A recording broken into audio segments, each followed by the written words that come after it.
Kami akan mengajak Anda untuk bergabung mengikuti keterangan pers yang akan disampaikan Ketua Gugus Tugas Percepatan Penanganan COVID-19 Doni Monardo terkait dengan evaluasi PSBB. Kemudian Gubernur Daerah Yogyakarta melaporkan kepada Bapak Presiden tentang masalah larangan mudik. Bagi mereka yang kembali ke Yogyakarta, yaitu perantau yang mudik, dan setelah ada keputusan pemerintah untuk larangan mudik, maka Gubernur DIY akan mengembalikan para pemudik dari wilayah DIY. Kemudian yang berikutnya dapat kami sampaikan bahwa Bapak Presiden menegaskan pemerintah pusat tidak memaksakan PSBB pada daerah-daerah. Daerah-daerah boleh memilih pendekatan yang sesuai dengan kondisi masing-masing, termasuk memanfaatkan kearifan lokal dalam rangka meningkatkan kepatuhan masyarakat terhadap protokol kesehatan. Jadi walaupun tidak ada pemaksaan kepada daerah, tetapi juga daerah diharapkan secara optimal bisa meningkatkan kemampuan daerah dalam rangka juga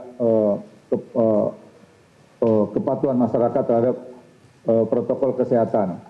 Kemudian selanjutnya dapat kami sampaikan bahwa hampir semua provinsi yang sudah menetapkan status PSBB itu mengalami penurunan pasien rawat inap secara signifikan.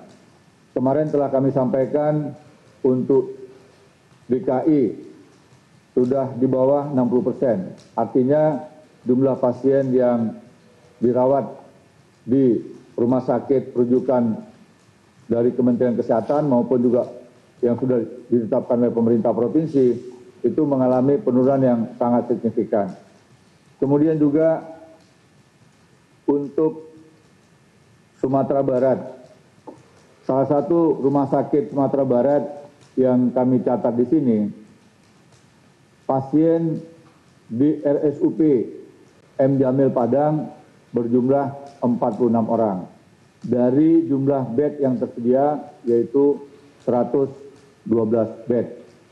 Kemudian juga di Jawa Barat, pasien yang dirawat di Rumah Sakit Hasan Sadikin untuk kasus COVID berjumlah 30 orang. Sementara total bed yang ada adalah 135 bed. Ini menunjukkan kabar yang gembira karena pada minggu pertama, kedua, dan ketiga sejak pemerintah memutuskan status darurat kesehatan, hampir semua rumah sakit di kota-kota besar, terutama di Pulau Jawa, mengalami peningkatan sehingga banyak sekali saudara kita yang tidak sempat mendapatkan perawatan. Kemudian selanjutnya, Bapak Wakil Presiden mengingatkan agar seluruh kepala daerah mewaspadai arus balik dari daerah lainnya. Kemudian beberapa penekanan Presiden. Yang pertama, Presiden memberikan apresiasi kepada seluruh gubernur yang telah bekerja keras untuk menekan laju kasus penambahan positif di masing-masing daerah, termasuk meningkatkan pasien menjadi sembuh dan mengurangi angka kematian. Penekanan Bapak Presiden baik kepada provinsi yang telah memilih PSBB maupun yang non-PSBB adalah ketaatan dan kepatuhan terhadap protokol kesehatan. Jaga jarak, pakai masker, cuci tangan. Kemudian juga melakukan testing secara masif, tracing secara agresif, dan isolasi yang ketat. Artinya setelah seseorang diputuskan positif COVID dan juga masyarakat yang sudah terpantau sebagai ODP agar tidak melakukan aktivitas di luar rumah.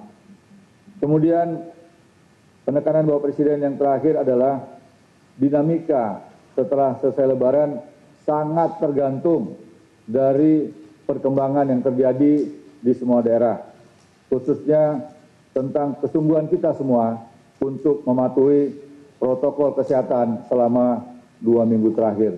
Demikian kiranya penjelasan yang dapat saya sampaikan. Selanjutnya saya kembalikan kepada Biro Pers Media. Wabillahi taufiq wa hidayah. Wassalamualaikum warahmatullahi wabarakatuh.